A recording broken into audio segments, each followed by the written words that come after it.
हमने अपने last topic में सिंपल माइक्रोस्कोप को देखा। हमने देखा उसमें कि कैसे हम लोग डिस्टिंग्विश कर सकते हैं बिल्कुल माइन्यूट जो छोटे-छोटे ऑब्जेक्ट होते हैं उनके दरमियान, ठीक है? उसमें हमने थंब की एक एग्जांपल ली थी। अब हम उसी से थोड़ा-सा अपग्रेडेड माइक्रोस्कोप स्टार्ट करने लगे हैं, जिसका नाम है कंपाउंड माइक्रोस्कोप। पहले मैं आपको कंपाउंड माइक्रोस्कोप की थोड़ी-सी कंस्ट्रक्शन बताता हूँ। कंपाउंड माइक्रोस्कोप में ना 2 लेंसेज़ होते हैं। जिस तरह मैंने आपको बताया था ना सिंपल माइक्रोस्कोप में कन्वर्जिंग लेंस होता है और वो हमारे पास मैग्नीफाइड ग्लास के तौर पे यूज़ हो रहा होता है। इसमें हमारे पास एक आईपीस होता है और एक ऑब्जेक्टिव लेंस होता है। ठीक है, अब ये जो है ना आप देख सकते हैं इस डायग्राम में ये जो है ना हमारे पास ऑब्जेक्टिव लेंस है और ये हमारे पास आई पीस है। अब इनकी वर्किंग किस तरह की होती है वो हम अपने आने वाले टॉपिक में अभी देखते हैं। अब फिलहाल आप इसमें देख लें इसमें क्या क्या हमारे पास पार्ट्स हैं। इसमें बॉडी ट्यूब है, रिजॉल्विंग नोज पीस है, कंडेंसर है, मिरर बेस है, जॉइंट्स हैं, इसके अलावा फाइन एडजस्टमेंट नॉब या फिर इसको हम फोकल एडजस्टमेंट नॉब भी कहते हैं, फोकस एडजस्टमेंट नॉब।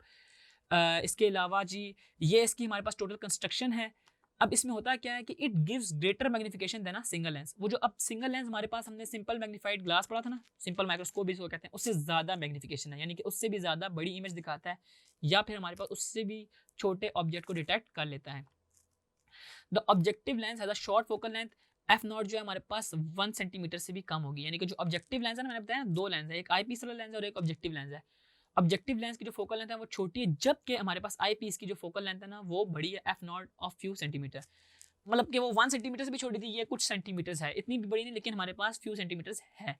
ठीक है जी, ये है हमारे पास कंपाउंड माइक्रोस्कोप की वर्किंग। आप देखें कि हमारे पास ये ऑब्जेक्टिव लेंस है, ये जो पड़ा हुआ है। अब इसकी फोकल लेंथ है एफ नॉट और ये हमारे पास आई पीस है, आई पीस की जो फोकल लेंथ है वो है एफ ई। हमारे पास होता क्या है, हम ऑब्जेक्ट को ऑब्जेक्टिव लेंस के नज़दीक रखते हैं। ऑब्जेक्ट से हमारे पास इमेज फॉर्मेशन वाला टॉपिक है इसमें, वही कि हमारे पास इमेज किस तरह निकलती हैं, उस कन्वर्जिंग लेंस से पास होकर हमारे पास फोकल लेंथ को क्रॉस करके किसी एक पॉइंट पे इमेज बनाती हैं। और वो जो इमेज बन रही है ना आप देख सकते हैं वो इस पॉइंट पे बन रही है, जिनको जो क्यू लिखा हुआ है। और ये हमारे पास ना आई पीस के लिए एज अ ऑब्जेक्ट ट्रीट हो रही होती है। ठीक है जी, कि हमारे पास जो ऑब्जेक्टिव लेंस की इमेज है वो आई पीस के फोकस और सेंटर ऑफ कर्वेचर के दरमियान बनेगी और वो इमेज आई पीस के लिए एज अ ऑब्जेक्ट ट्रीट हो रही होगी। और आपको ये बात पता है कि जब भी इमेज फोकल पॉइंट और सेंटर ऑफ कर्वेचर के दरमियान में बनेगी तो हमारे पास हाईली मैग्नीफाइड व्यू आएगा और वर्चुअल और इरेक्टेड इमेज आ रही होगी। आप देख सकते हैं फाइनल इमेज हमारे पास कितनी बड़ी आ रही है, कि अगर हमारे पास ऑब्जेक्ट इतना सा था और हमारे पास फाइनल इमेज इतनी बड़ी आ रही है। तो यूँ आपने देखा कि ये हमारे पास कंपाउंड माइक्रोस्कोप का वर्किंग प्रिंसिपल था। इसके अलावा ये इसकी जो है हमारे पास मैग्निफिकेशन है, इसका फार्मूला भी आपको पता होना चाहिए, that is L over F not plus 1 over D over F E. इसमें एफ नॉट जो है हमारे पास फोकल लेंथ है ऑब्जेक्टिव लेंस की और एफ ई जो है हमारे पास इसमें फोकल लेंथ है आई पीस की। और टोटल आई से लेके इमेज तक का डिस्टेंस जो है हमारे पास स्मॉल डी कहला रहा होता है। अब इसके जो है ना कुछ ना कंपाउंड माइक्रोस्कोप के यूजेस हैं।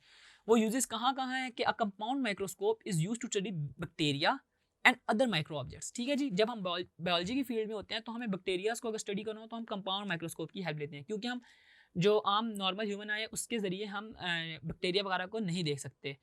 It is also use for research in the several field of science like microbiology, botany, geology and genetics. ये हमारे पास इन इन फील्ड्स में हमारे पास ये कंपाउंड माइक्रोस्कोप यूज हो रहा होता है। तो यूं अगर पेपर में आपके पास क्वेश्चन है कंपाउंड माइक्रोस्कोप का तो आपने पहले उसकी कंस्ट्रक्शन और उसकी वर्किंग और एंड पे उसके यूजेस